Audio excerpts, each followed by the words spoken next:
India Pakistan സംഘർഷങ്ങൾക്കിടയിൽ പാകിസ്ഥാനെ പിന്തുണച്ച് രംഗത്തെത്തിയ രണ്ട് രാജ്യങ്ങൾ മാത്രമാണ് ഉണ്ടായിരുന്നത്. അതിലൊന്ന് അസർബൈജാനായിരുന്നു, മറ്റൊന്ന് തുർക്കിയായിരുന്നു. എന്നാൽ പാകിസ്ഥാനുമായി അതിർത്തി പങ്കിടുന്ന ഇറാൻ പാകിസ്ഥാനെ പിന്തുണച്ച് രംഗത്തെത്തിയില്ല എന്നുള്ളതും ശ്രദ്ധേയമാണ്. ഇതിന് കാരണം ഇന്ത്യ ഇറാൻ സൗഹൃദമാണ് എന്ന് തിരിച്ചറിഞ്ഞ ഇസ്ലാമാബാദ് ഇറാൻ സൗഹൃദം പൊളിക്കാൻ അല്ലെങ്കിൽ അത് തകർക്കാനുള്ള നീക്കങ്ങൾ തുടങ്ങിക്കഴിഞ്ഞിരിക്കുന്നു. അതിന്റെ ഭാഗമായി കഴിഞ്ഞ ദിവസം ഇറാന്റെ ഒരു ഡെയിലി ന്യൂസ് ഇറാൻ എന്ന് പറയുന്ന ഒരു എക്സ് അക്കൗണ്ടിലൂടെ, അതായത് ട്വിറ്റർ വെരിഫിക്കേഷനൊക്കെ ഉള്ള ഒരു അക്കൗണ്ടാണ് ഡെയിലി ന്യൂസ് ഇറാൻ. ആ ഡെയിലി ന്യൂസ് ഇറാന്റെ ലോഗോ തന്നെ അല്ലെങ്കിൽ അതിന്റെ പ്രൊഫൈൽ പിക്ചർ തന്നെ ഇറാന്റെ ദേശീയ പതാകയാണ്. ആ ഒരു എക്സ് പോസ്റ്റിൽ അല്ലെങ്കിൽ ആ ഒരു അക്കൗണ്ടിൽ നിന്ന് തായ്വാൻ ചൈനയുടെ ഭാഗമായും കാശ്മീർ പാകിസ്ഥാന്റെ ഭാഗമായി ചിത്രീകരിക്കുന്ന ഒരു മാപ്പ് അതിൽ പ്രസിദ്ധീകരിക്കുകയുണ്ടായി. ഒപ്പം തന്നെ ഹിന്ദുക്കൾക്കെതിരെയും മോദിക്കെതിരെയും ഒക്കെയുള്ള കാര്യങ്ങൾ പല പോസ്റ്റുകളിലായി അതിൽ വിവരിക്കുന്നുമുണ്ട്.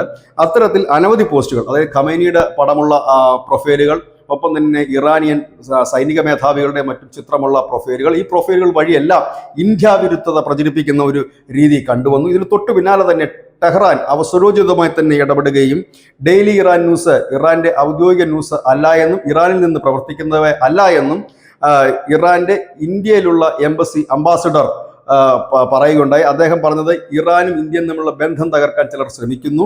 ഇത്തരം വ്യാജ അക്കൗണ്ടുകൾ വഴി, വ്യാജ ചാനലുകൾ വഴി ഇറാൻ ഇന്ത്യ ബന്ധം വഷളാക്കാൻ വേണ്ടിയാണ് ശ്രമിക്കുന്നത്. ദൃഢമായൊരു ബന്ധമാണ്, അതാരും വിചാരിച്ചാലും തടുക്കാൻ കഴിയില്ല. നമുക്കറിയാം, സോഷ്യൽ മീഡിയയിലൂടെ മാത്രം യുദ്ധം ജയിക്കുകയും ലോകത്തെ വിധ്വംസക പ്രവർത്തനങ്ങൾക്ക് കുഴലൂതുകയും ചെയ്യുന്ന ഒരു രാജ്യമാണ് പാകിസ്ഥാൻ. ഓപ്പറേഷൻ സിന്ദൂർ സമയത്തൊക്കെ AI-യുടെ സഹായത്തോടും മറ്റുമൊക്കെ പാകിസ്ഥാൻ അടിച്ചു കയറുന്നതും മറ്റുമൊക്കെയുള്ള കാഴ്ചകൾ നമ്മൾ കണ്ടതാണ്. ഇന്ത്യൻ വിമാനങ്ങൾ തകരുന്ന ദൃശ്യങ്ങൾ അവർ നിർമ്മിച്ചത് നമ്മൾ കണ്ടതാണ്. ഒടുവിൽ യുദ്ധം തീർന്നപ്പോഴാണ് എല്ലാവർക്കും യാഥാർത്ഥ്യം മനസ്സിലായത്.